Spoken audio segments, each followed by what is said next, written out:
तो last episode में हमने देखा था कि ये लेडी नियो को उसके गांव वालों के बारे में बता रही थी कि आखिर वो लोग जिन्होंने नियो को पाला है वो लोग रियलिटी में गांव के कोई मामूली पर्सन नहीं बल्कि एंशिएंट टाइम के मोस्ट पावरफुल बींग्स हैं, जिन्हें तब के समय में गॉड का दर्जा भी दिया जाता था। और फिर ये लेडी आगे बताती हुई कहती है कि तुम्हारी ग्रैंड मदर, जिसे तुम अपनी प्यारी ओल्ड ग्रैनी समझते हो, वो रियलिटी में एम्प्रेस मुनी चैंग है। वो लंगड़ा जिसने तुम्हें समुद्र के बारे में सब कुछ बताया है, वो भी रियलिटी में सी का गॉड है। इसके अलावा तुम्हारे ब्लाइंड ग्रैंडपा जो कभी कुछ देख ही नहीं सकते, उन्हें दरअसल एंशिएंट टाइम में गॉड ऑफ आई भी कहा जाता था। और उन्हीं की वजह से तुम्हें ये थर्ड आई मिला है, जिसकी हेल्प से तुम इस वर्ल्ड की किसी भी चीज को देख सकते हो और उसे उतनी ही तेजी से समझ भी सकते हो। इसके अलावा वो ओल्ड मॉन्क जो हमेशा शराब के नशे में धुत रहता था, वो भी एक मोस्ट पावरफुल गॉड्स में से एक है। और अब अगर मैं तुम्हारे विलेज के उस बुल की बात करूं जिससे तुमने अपनी ट्रेनिंग को स्टार्ट किया था, वो दरअसल तुम्हारे विलेज का सबसे स्ट्रॉन्गेस्ट पर्सन है, क्योंकि वो बुल एंशिएंट टाइम का सबसे पहला बीस्ट था जो हेवन और हेल के कोर में बॉर्न हुआ था। इसीलिए यहाँ तक कि एंशिएंट गॉड्स भी उस बुल की पूजा किया करते थे। इसके अलावा तुम्हारे मास्टर जिनकी हेल्प से तुमने स्टार पावर्स को अचीव किया, वो तो मेरी इमेजिनेशन के भी बियॉन्ड है, क्योंकि काफी रिसर्च करने के बावजूद भी मैं उनके बारे में कुछ भी नहीं जान पाई। तब ये सब सुन के नियो को बिल्कुल भी यकीन नहीं हो रहा था कि वो इतने पावरफुल लोगों के साथ बड़ा हुआ है। और फिर नियो अपने आप से कहता है कि अब मुझे पता चला कि आखिर उन लोगों ने कभी भी मेरे सामने मास्टर सोल की बात क्यों नहीं की, क्योंकि अगर वो मास्टर सोल की बात मेरे सामने करते तो फिर मैं उन्हें अपना मास्टर सोल दिखाने को कहता और तब उनकी रियलिटी मुझे भी पता चल जाती। और अब मैं समझ पाया कि कैसे ब्लाइंड ग्रैंडपा बिना आंखों के भी सब कुछ देख सकते थे। इसके अलावा वो सभी लोग जिन्होंने मुझे कुछ न कुछ सिखाया था, वो सभी अपने फील्ड में इतने ज्यादा बेस्ट क्यों थे, लेकिन आखिर उन्होंने मुझसे ये सच्चाई क्यों छुपाई, और क्यों वो लोग इतने पावरफुल गॉड्स होने के बावजूद भी उस छोटे से विलेज में किसी मामूली पर्सन की तरह रह रहे थे। और फिर नियो इन सारी चीजों को सोचते हुए इस लेडी से कहता है कि आखिर तुम्हें ये सब कैसे पता और तुम मुझे ये सब क्यों बता रही हो। तब ये लेडी कहती है कि वो इसलिए क्योंकि मैं तो बस ये जानने के लिए क्यूरियस हूँ कि आखिर तुम हो कौन और तुम्हारी ओरिजिन क्या है, क्योंकि कोई मामूली बच्चा जिसमें कोई बात ना हो उसे एंशिएंट टाइम के गॉड्स तो अपनी छत्र छाया में रख के नहीं पालेंगे। इसके अलावा उन्होंने तुम्हें बिना बताए अपनी अपनी पावर्स और स्किल्स भी दी है, यानी तुम्हारे अंदर कुछ तो स्पेशल जरूर है। जिस पर नियो बहुत ही गुस्से में कहता है कि मुझे ये सब बताना बंद करो, मैं भला तुम्हें क्यों बिलीव करूँ कि तुम जो बोल रही हो वो सब कुछ सच है। तब ये लेडी कहती है कि अच्छा तो तुम्हें प्रूफ चाहिए, चलो मैं तुम्हें एक और बात बताती हूँ कि जब भी तुम अपने ग्रैंडपा या फिर ग्रैनी से अपने माता पिता के बारे में पूछते थे तो उसके बाद तुम एक गहरी नींद में सो जाते थे। पता है क्यों? क्योंकि इस सवाल को तुम दोबारा किसी और से ना पूछो, इसीलिए वो लोग तुम्हें बेहोश करके तुम्हारी मेमोरी को इरेज कर देते थे। जिस पर अब इतना सुनते नियो सीधे इसके ऊपर अटैक करते हुए कहता है कि मैं बस लास्ट बार पूछूंगा कि आखिर तुम हो कौन और तुम्हारा मकसद क्या है। और फिर नियो इस लेडी के ऊपर हिट करने के लिए अपने पंच को आगे तो बढ़ाता है, लेकिन वो इस लेडी के पावरफुल ऑरा के फोर्स की वजह से इसे टच भी नहीं कर पाता है। तब ये लेडी नियो से कहती है कि भले ही तुम्हें पावरफुल लोगों ने पाला है, लेकिन अभी तुम मेरा मुकाबला करने के लायक नहीं हुए हो। और इतना कह के ये लेडी फिर से अपने इंस्ट्रूमेंट को बजाते हुए नियो के ऊपर बैक टू बैक बहुत ही फास्टली अटैक करने लगती है। जिस पर नियो भी इन अटैक्स को देखते हुए चॉपिंग से कहता है कि चॉपिंग प्लीज मुझे सील्ड करो। तब चॉपिंग मेटालिक मास्टर सोल के ऑरा को निकालते हुए नियो को इन सारे अटैकों से बचाने लगता है, जिसकी वजह से यहाँ पर एक बहुत ही बड़ी एनर्जी रिलीज होती है। और ये सीन भी देखने में काफी ज्यादा अमेजिंग था। लेकिन इधर ये लेडी भी रुकने का बिल्कुल भी नाम नहीं ले रही थी। ये बैक टू बैक अपनी पावरफुल मूव से नियो के ऊपर अटैक करते रहती है, जिसकी वजह से नियो अब इसके पावर से में फंस जाता है। और फिर वो शॉपिंग से पूछता है कि आखिर ये क्या हुआ, मैं उसके इस अटैक की वजह से हिल भी क्यों नहीं पा रहा। तब शॉपिंग कहता है कि नियो उसकी पावर्स लगभग तुम्हारे मास्टर के बराबर है, जिसकी वजह से वो भी मोना सुनो की तरह तुम्हारे मास्टर सोल को ब्लॉक करने की कोशिश कर रही है। और अगर तुम्हारा मास्टर सोल ब्लॉक हुआ तो फिर मैं भी कुछ भी नहीं कर पाऊंगा।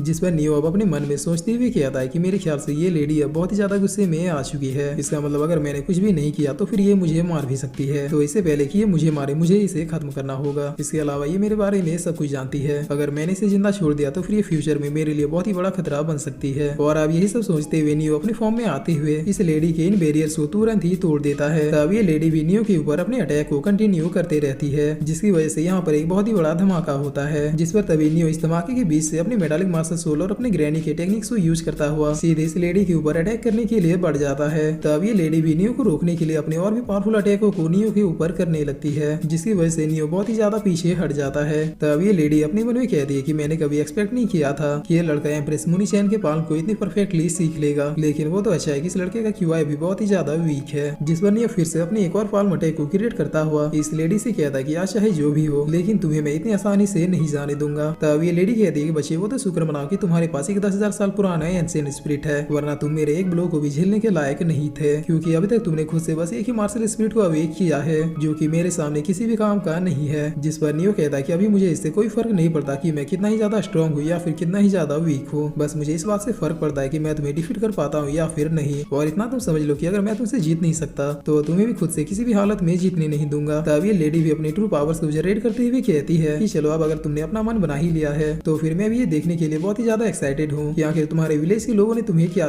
दिखाया है। और इतना कि ये लेडी अब अपने इंस्ट्रूमेंट को बजाते हुए आसमान में बहुत ही पावरफुल थंडर्स को क्रिएट करने लगती है और उन थंडर्स को सीधे नियो के ऊपर बरसाना शुरू कर देती है, जिस पर नियो इन थंडर से बचते हुए कहता है कि ये तो हेवनली थंडर्स हैं, जिससे फॉरेस्ट के किसी बीस्ट को भी बहुत ही आसानी से मारा जा सकता है। और अब नियो के ऊपर एक बहुत ही पावरफुल थंडर गिरने ही वाला होता है। तभी शॉपिंग यहाँ पे नियो के चारों ओर एक बहुत ही पावरफुल शील्ड बना देता है, जिसकी वजह से नियो इस थंडर के अटैक से बच जाता है। लेकिन ये लेडी नियो के ऊपर अपने थंडर को बरसाना कंटिन्यू रखती है, जिसकी वजह से नियो ये डिसाइड नहीं कर पा रहा होता है कि आखिर वो आगे करे तो करे क्या। तब शॉपिंग कहता है कि नियो तुम्हारे पास एंशिएंट गॉड बॉडी है, जिसे अवेक करके तुम अपने फिजिकल बॉडी को भी बहुत ही ज्यादा स्ट्रॉन्ग बना सकते हो। इसीलिए अब इन थंडर के अटैक से डिफेंस करना बंद करो और इसी की हेल्प से अपने एंशिएंट बॉडी को कल्टीवेट करने की कोशिश करो। जिसे सुन के अब नियो भी खुश होते हुए कहता है कि थैंक यू शॉपिंग मुझे गाइड करने के लिए। तब शॉपिंग भी वेलकम कहते हुए अपने शील्ड को हटा लेता है और अब शील्ड के हटते ये थंडर सीधे नियो के ऊपर बरस जाते हैं, जिसे नियो किसी पावर फैक्टर की तरह अपने बॉडी में एब्जॉर्ब कर लेता है। और ये होते ही नियो का एंशिएंट गॉड बॉडी कुछ हद तक अवेक हो जाता है, जिसे फील करते हुए नियो कहता है कि वाकई में ये पावर्स तो कमाल की है। और अब नियो सीधे बहुत ही तेजी से एक अटैक के साथ इस लेडी की तरफ बढ़ता है, लेकिन जब वो इस लेडी को अपने पंच से हिट करता है तब उसे पता चलता है कि ये तो एक इल्यूजन था,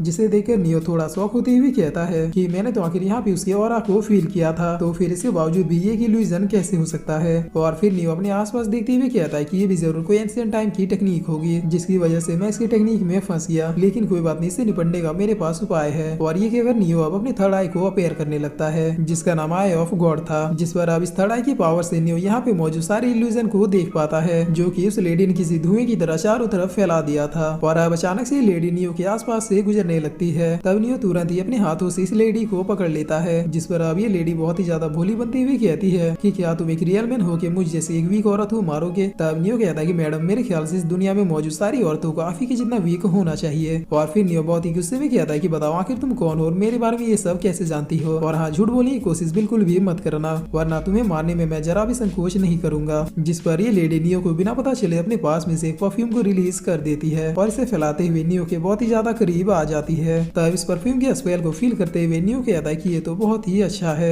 लेकिन अचानक ही नियो को अपने सामने की सारी चीजें धुंधली दिखाई देने लगती है। इसके साथ ही नियो के सिर में बहुत ही तेज दर्द होने लगता है। तब शॉपिंग कहता है कि नियो जितनी जल्दी हो सके इस लेडी से दूर हो जाओ, ये परफ्यूम दरअसल बहुत ही टॉक्सिक पॉइजन है, जो पुराने समय में असैसिन्स के द्वारा यूज किया जाता था। जिस पर ये लेडी अब हंसते हुए कहती है कि क्या हुआ नियो, क्या तुम्हें चक्कर आ रहे हैं। और फिर ये लेडी नियो से कहती है कि तुम्हारे पास 5 मिनट है, तुम्हें इतने ही समय में इस पॉइजन को अपनी बॉडी से अलग करना होगा, वरना ये पॉइजन इतना ज्यादा टॉक्सिक है कि ये बस 5 ही मिनट के अंदर तुम्हारे बॉडी के हार्ट बीट को बिल्कुल पूरी तरीके से बंद कर देगा, जिसकी वजह से तुम यहीं पे तड़प के मर जाओगे। और फिर इसी के साथ ये एपिसोड यहीं पे खत्म होता है।